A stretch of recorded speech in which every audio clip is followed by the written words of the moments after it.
কুকুরের সন্তান হয় কেমনে? কুত্তায় কোন মাজারে গেল? গাভীর সন্তান হয় কিভাবে? ছাগলের বাচ্চা হয় কেমনে? মুরগির বাচ্চা হয় কেমনে? মুরগি কোন মাজারে যে সেজদা দিছে? কথা কি বুঝতে পারতেছেন? এজন্য আল্লাহ বললেন ইয়াহাবু লিমান ইয়াশাউ ইনাসাও ওয়া ইয়াহাবু লিমান ইয়াশাউ যুকুর আও ইউযাওয়িজুহুম যুকরানাও ওয়া ইনাসা ওয়া ইয়াজআলু মান ইয়াশাউ আকীমা ইন্নাহু আলীমুন কাদির। তিনি যারে চান তারে ছেলে দেন, তিনি কে? যারে চান তারে মেয়ে দেন, তিনি কে? যারে চান ছেলেও দেন মেয়েও দেন, তিনি কে? আবার যারে চান তারে ছেলেও দেন না মেয়েও দেন না, তিনি কে? এই জন্য ছেলে মেয়ে চাইবেন কার কাছে? 3 নম্বরে আশিরক ফিল আসমাই ওয়াস সিফাত। আল্লাহর নাম যদি আপনি কাউরে ডাকেন, আল্লাহর নামে, আপনি দুনিয়াতে আল্লাহ ছাড়া অন্য কাউরে আল্লাহ বলতে পারবেন? পারবেন? আল্লাহর গুণের মতো করে যদি কাউকে ডাকেন, আমরা অনেক বড় আল্লাহর ওলি আব্দুল কাদের জিলানীর নামের আগে আল্লাহর একটা নাম লাগাই, আবার মাইকিং করার সময়ও দেখি ওনার নামের আগে এই নামটা লাগায় কি লাগায় না? কি নাম? কয় গাউসে পাক। গাউসে পাক কে? কথা বলেন, বুঝার চেষ্টা করেন। গাউস মানে সাহায্যকারী। গাউস মানে কি? গাউসুল আযম মানে মহান সাহায্যকারী। তো আপনাকে সাহায্য করতে পারে কে? চিল্লায় বলেন কে? এজন্য খবরদার, আল্লাহর নামে অন্য কাউরে ডাকা যাবে? আব্দুল কাদের জিলানী শুধু বড়ই আল্লাহর ওলি ছিলেন না, বড় মুজাহিদ ছিলেন, মুফতাকির বিল্লাহ। ওনার সময়কার বাদশাহ ওনার বিরুদ্ধে জিহাদ করেছেন, জিহাদ করে কালিমার পতাকা উড়িয়েছেন। মাইনুদ্দিন চিশতি, খাজা মাইনুদ্দিন চিশতির নামে অনেক কথা বলে, কিন্তু উনি বড় মুজাহিদ ছিলেন। পৃথ্বীরাজ, হিন্দুস্তানে পৃথ্বীরাজের সিংহাসনকে উল্টিয়ে ভারতবর্ষে হিন্দুস্তানের মতো জায়গায় তিনি কালিমার পতাকা গেড়েছেন, ঠিক কিনা? কিন্তু তাদের জিহাদের অবদানের কথা বলে না, সমাজ সংস্কারের কথা বলে না, তাদের উল্টা পাল্টা কারামতের কথা বলে লোকজনদেরকে বিভ্রান্ত করে, যেরকম ঠিক কিনা? এজন্য এই শিরকগুলো করা যাবে না। 2 নাম্বার হচ্ছে শিরকে আসগার, ছোট শিরক। এই ছোট শিরক যদি আপনি করেন, আপনি মুশরিক হবেন না, কিন্তু আপনার কবিরা গুনাহ হবে। কি গুনাহ? তওবা করতে হবে, তা না হলে মাফ নাই। যেরকম ঠিক কিনা? সবচেয়ে জঘন্যতম শিরকে আসগার হলো আর রিয়া। বিশ্বনবী বলেন, আমার ইন্তেকালের পরে তোমাদের ব্যাপারে যেই শিরকে আসগার আমি সবচেয়ে ভয় পাই, সেটা হলো রিয়া। সেটা কি? রিয়া আমাদের মধ্যে আছে না নাই? হজ করছে, হাজী সাহেব না করলে বেড়াইছে ইত্যা যায়। তো হজ করছেন আপনি কারে খুশি করার জন্য? জোরে বলেন। তো আপনি আলহাজ না বললে সেতে যান কেন? আলহাজ নামের আগে লাগাবেনই না মিয়া, এটা তো আপনার ইবাদত। তা আলহাজ যদি লাগান, আল মুসল্লি লাগান না কেন? আপনি তো নামাজি, আপনার দরকার আল মুসল্লি, আল মুজাক্কি, আস-সায়েম, আলহাজ কুতুবুদ্দিন মানে নামাজি, সায়েম মানে রোজা পালনকারী, আল মুজাক্কি মানে যাকাত আদায়কারী, আল হাজ মানে হজ পালনকারী, কুতুবুদ্দিন, ঠিক কিনা? একটাও লাগাবেন না। হজ করেছেন কারে খুশি করার জন্য? দুনিয়ার কোনো মানুষের শোনানোর দরকার নাই যে আমি আলহাজ, ঠিক কিনা? ঠিক কিনা? ঠিক কিনা? এরকম অনেক শিরকে আসগার আছে আমাদের সমাজে, এগুলো অহরহ।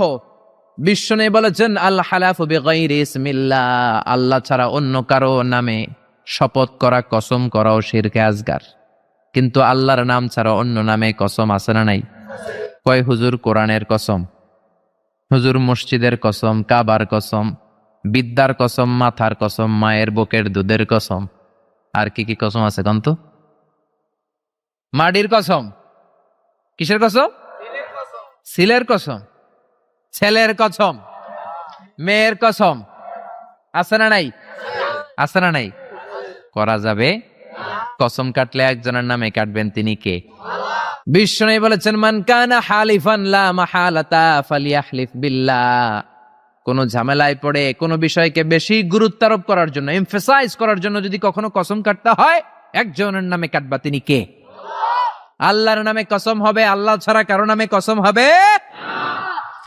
এরপর বিশ্বনবী বললেন লা তিয়ারাতা ফিল ইসলাম, ইসলামে তিয়ারা বলতে কিছু নাই, সুলক্ষণ কুলক্ষণ অপয়া কুফা বলতে কিছু নাই। কিন্তু আমরা কথায় কথায় বলি তুই কুফা, ঠিক কিনা?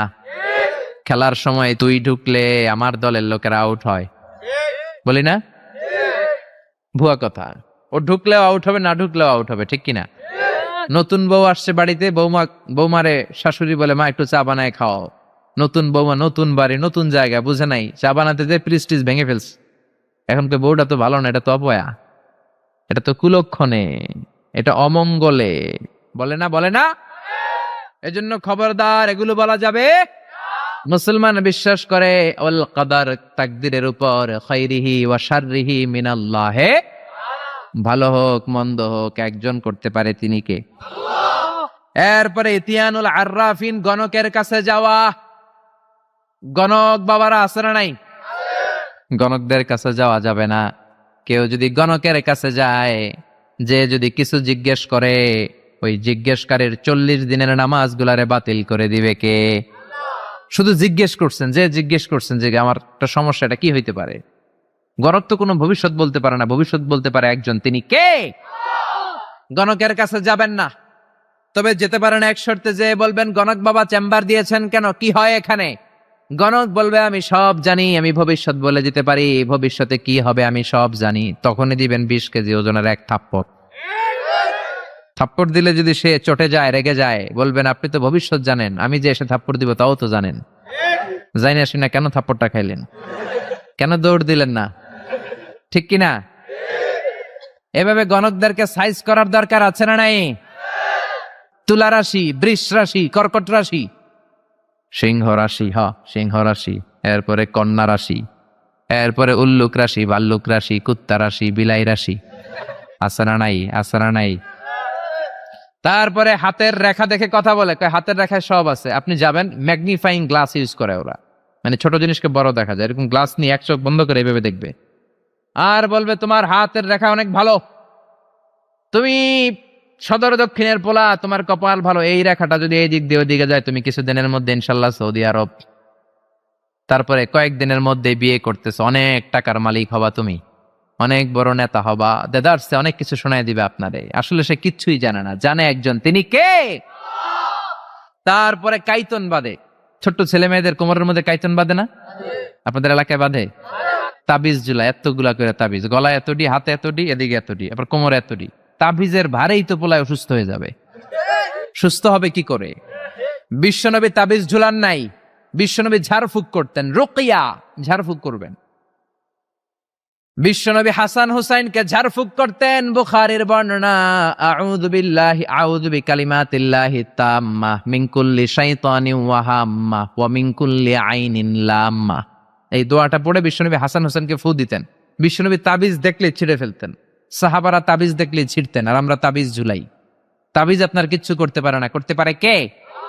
কোরআনের আয়াত দিয়ে তাবিজ দেয়া যাবে কিনা এটা একটা ইখতিলাফি মাসালা, কিন্তু নিরাপদ হচ্ছে আপনি তাবিজের কাছেই যাবেন না, আপনি ঝাড়ফুঁক করবেন। আপনারে রাত্রেবেলা জিনে ধরে যাতে আপনি সূরা ফালাক, সূরা নাস পড়ে ফু দেন, আয়াতুল কুরসি পড়ে ফু দেন, জিনের বাদশাও দিবে দৌড়, ঠিক কিনা? এজন্য আয়াতুল কুরসি পড়বেন, সূরা ফালাক, নাস পড়বেন। লাবিদ ইবনুল আসাম, ইহুদিদের মিত্র, বিশ্বনবীকে ব্ল্যাক ম্যাজিক করলো। 4 মাস বিশ্বনবী অসুস্থ, নড়তে চড়তে পারে না।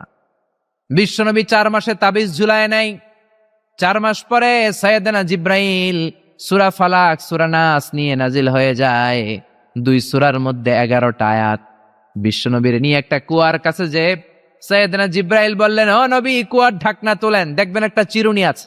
ওই চিরুনির ভিতরে বিশ্বনবী দাড়ি আর চুল নিয়ে এই লাবিদ ইবনুল আসাম, ইহুদিদের মিত্র, 11টা গেট মেরেছে। কয়টা? বিশ্বনবীর বললেন, ও নবী, একটা করে গেট খোলেন আর পড়েন কুল আউযু বিরাব্বিল ফালাক। একটা করে আয়াত পড়েন, আপনারে সুস্থ করে দিবে কে? এজন্য সূরা ফালাক, সূরা নাস পড়ে ফু দিবেন। জিন ভূতের অশরীরী কোনো আত্মা যদি আপনার উপর আসর করে, আসর মুক্ত করে দিবে কে? এরপরে হাতের মধ্যে আজমির শরীফের সুতা বাঁধে, সাদা আর লাল কালারের, দেখছেন? আপনাদের এলাকায় তো নাই না? আছে, আছে, আছে। খবরদার, যুবকেরা যদি হাতে থাকে ছিঁড়ে ফেলো। এটার উপর তাওয়াক্কুল করবা না, তাওয়াক্কুল করবা কার উপরে? পরীক্ষার রাতে দেখলাম এক ছেলে আজমির শরীফের সুতা নিয়ে ঘুরে, কিরে পরস না কেন? কই যে সুতা আছে, সুতা আমার এ প্লাস কে ঠেকাইবো, কে ঠেকাইবো? এই যে সুতা দিয়ে এ প্লাস পামো। সুতা এ প্লাস দিবে? আপনাকে পড়তে হবে, প্রিপারেশন নিতে হবে, আর তাওয়াক্কুল করতে হবে একজনের উপর। তিনি কে? আরো জোরে বলেন, তিনি কে? এজন্য এগুলোর উপর কোনো বিশ্বাস নাই। রাশিফল বিশ্বাস করা যাবে না, গণক বাবার উপর বিশ্বাস করা যাবে না, হাতের রেখার উপর বিশ্বাস করা যাবে না। কারণ হাতের রেখার মধ্যে কোনো ভাগ্য থাকে না, ভাগ্য তো তারও থাকে যার হাত থাকে না। হাত নাই পা নাই এরকম বিকলাঙ্গ মানুষ পৃথিবীতে আছে না নাই? তো যে লোকটা হাত ছাড়া জন্মালো, ওর ভাগ্য আছে না?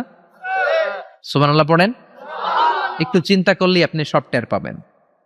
এরপরে খবরদার, ইঁদুরের কাছে দাঁত চাওয়া যাবে না। নাকি চাইবেন?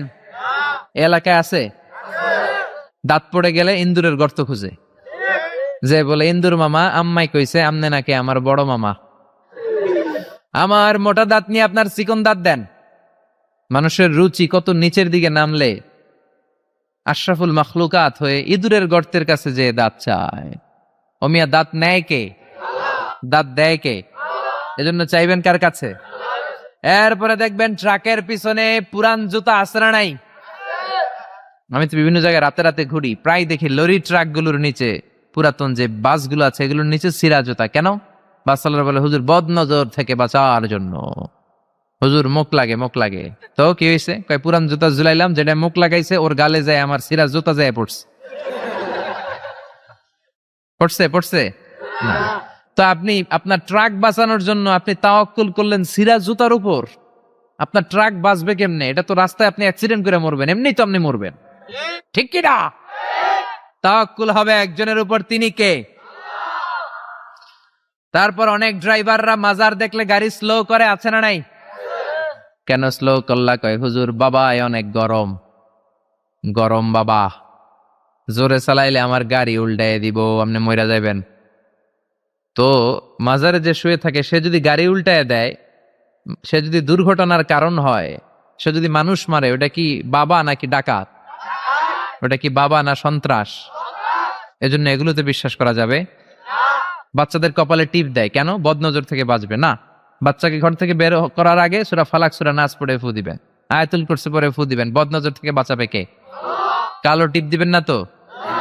অবাক করা কাণ্ড, আমি আমার বাসার একটা অনেক পুরাতন অ্যালবাম ঘাটতে ঘাটতে দেখি আমার 7-8 বছরের বা 6-7 বছরের একটা ছবি, আমার কপালের এদিকে এরকম কালো টিপ দেওয়া। আম্মারে ধরলাম, ঘটনা কি কালো টিপ দিছো কেন? কয় তোর নানি কইছে। নানিরে ধরলাম, ও নানি তুমি এই কথা কইছো কেন? কয় তোর বড় আম্মা কইছে।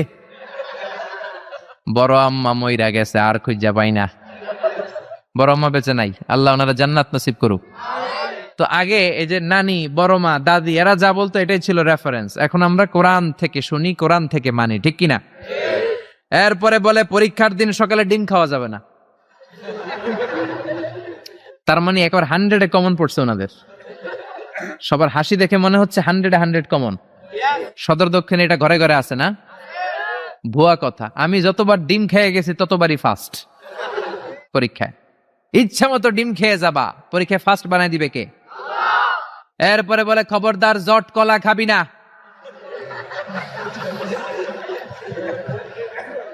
যমজ সন্তান হবে, বলে না? জট কলা ইচ্ছা মতো খাইবেন, যমজ সন্তান হলে তো আরো ভালো, 2বারের কাজ একবারে সারলো, ঠিক কিনা?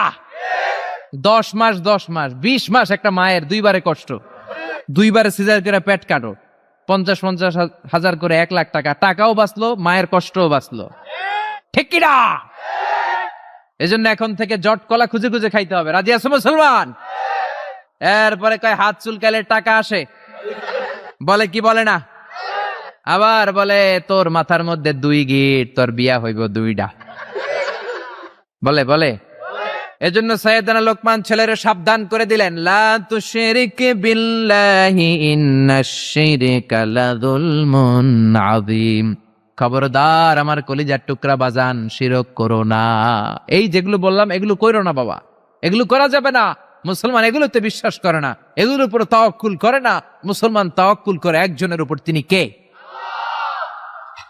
2 নাম্বার উপদেশ, ইয়া বুনাইয়া ইন্নাহা ইন তাকু মিসকালা হাববাতিন মিন খারদালিন فتكن في صخرة أو في السماوات أو في الأرض يأت بها الله إن الله لطيف خبير الله أكبر 10টা শুনবেন তো?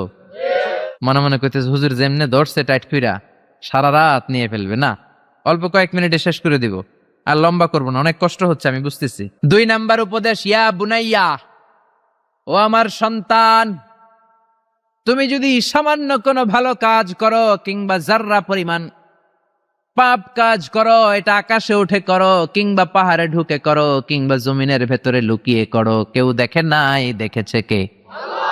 কেউ যেটা দেখে না দেখে কে? কেউ যেটা শোনে না শোনে কে? কেউ যেটা বোঝে না বোঝে কে? ইন্নাল্লাহ লাতীফুন খাবীর, তিনি সূক্ষ্মদর্শী। এখান থেকে পিছনে সিপাই কি হইতেছে আমি দেখি না, কিন্তু দেখে কে? প্যান্ডেলের উপরে কি হচ্ছে আমরা দেখি না, দেখে কে?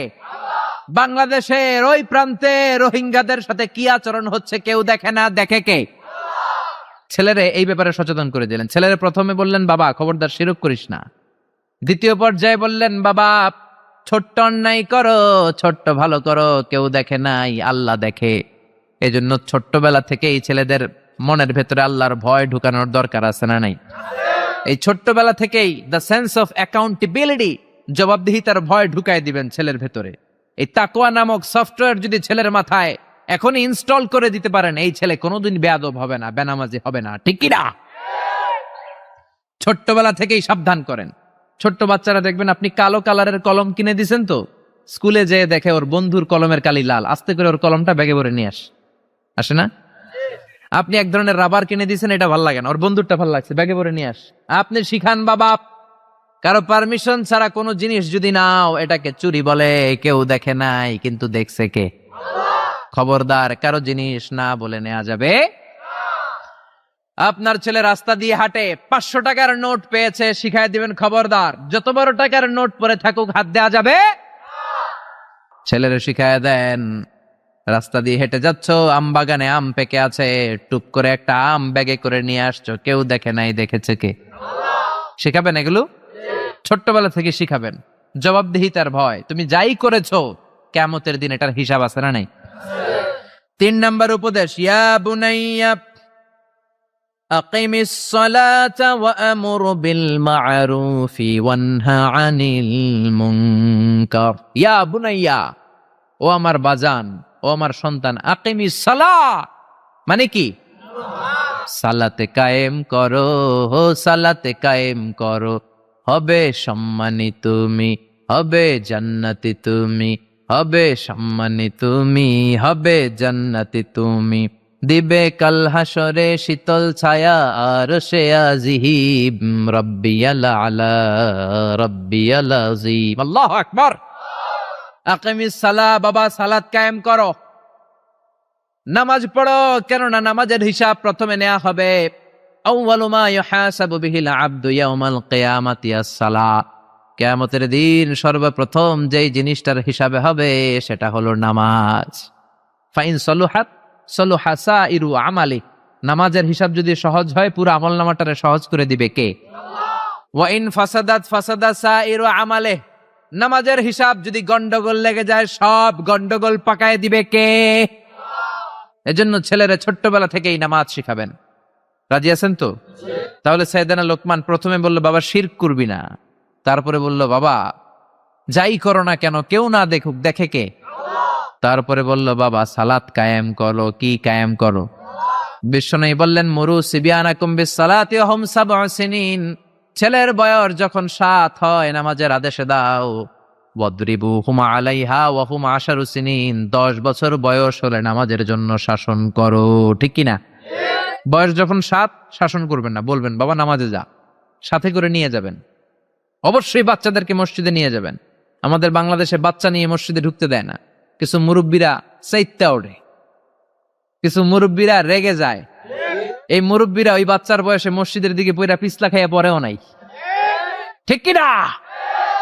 কিন্তু বাচ্চা দেখলে ধমকায়। পৃথিবীর কোন দেশে বাচ্চা মসজিদে ঢুকলে ধমকায় না। বাচ্চারা খেলা করতেছে, আওয়াজ করতেছে, কেউ কিছু বলে না, একটু ডেকে বলে দুষ্টামি করো না, ওই পাশে যাও, আস্তে আস্তে খেলো, ডিস্টার্ব যাতে না হয়। কিন্তু বাংলাদেশে ছোট্ট বাচ্চা নিয়ে ঢুকলেই বিপদ। লাফ দিয়ে ওঠে মুরব্বীরা। ও আমার মুরব্বী বাজানেরা, ছোট্ট বাচ্চা দেখলে ধমকাবেন না। আজকে ধমকে যে বের করে দিলে না, আর ভিতরে ঢুকবে না, বাইরে সাদাবাজি করবে, রংবাজি করবে, ঠিক কিনা? ঢুকতে দেন, অ্যাকোমোডেট করেন, যত বেশি অ্যাকোমোডেট করা যায়। মহিলাদেরকে মসজিদে ঢুকতে দিবেন। বিশ্বনবী ঈদগাহে আসতে বলেছেন মহিলাদেরকে। হায়েজওয়ালি মহিলারাও যেন আসে, ওন্না না থাকলে আর মহিলা থেকে ওন্না নিয়ে যেন আসে। জুমার নামাজে, ঈদের নামাজে মহিলাদের আসতে হবে যদি জায়গা থাকে, কিন্তু ওয়াক্তিয়া নামাজগুলো মহিলারা ঘরে পড়বে। মহিলারা ঘরে নামাজ পড়লে ডবল সওয়াব, ঠিক কিনা? কিন্তু ঈদের নামাজে, জুমার নামাজে আসার দরকার আছে না নাই? মহিলাদের জন্য আমরা মসজিদে তালা ঝুলালাম, মসজিদে মহিলাদের ঢুকতে দেই না। এজন্য এদেশের নারীরা দুইটা জায়গায় বেশি যায়, এক যায় বাজারে, দুই যায় মাজারে। মসজিদে ঢুকতে দেই না, আমরা আটকায় রাখছি। এজন্য ছোট্ট বাচ্চাদেরকে ঢুকতে দিবেন। আর বাচ্চা নিয়ে যারা যাবেন, কাতারের এক পাশে চলে যাবেন, একেবারে ডান দিকে বা বাম দিকে। বাচ্চারা ডানে বা বায়ে রাখবেন, মাঝখানে রাখলে আবার কাতার মাকরু হয়। এটা বুঝাই দিলেই হইলো, কিন্তু বাচ্চা দেখে ধমকাবেন না। কোনদিন কোনো বাচ্চারে মসজিদ থেকে বের করবেন না, খবরদার, আল্লাহ আপনারা জান্নাত থেকে বের করে দিবে। বাচ্চা যদি মসজিদে যায় বুঝাবেন, আহলান সাহালান বলবেন, সালাম দিবেন। জীবনটা তার এই তো শুরু। এখনই যদি মসজিদে আসে, পাক্কা মুসল্লি। আপনি নামাজ ধরছেন কত বছর বয়সে? আপনি দাড়ি রাখা ধরছেন কত বছর বয়সে? দাড়ি এই দেশের মানুষেরা রাখে যখন আর ব্লেড দিয়া কিছু করা যায় না। হয় ব্লেড ভাঙবে, নয় গাল কাটবে। হয় গাল কাটবে, নয় ব্লেড ভাঙবে। ওই সময় দাড়ি রাখা শুরু করছে, ঠিক কিনা? ঠিক কিনা? ঠিক কিনা? সমাজে কেউ তারে দাম দেয় না। ছেলে কথা শোনে না, মেয়ে কথা শোনে না, বাড়িতে সময়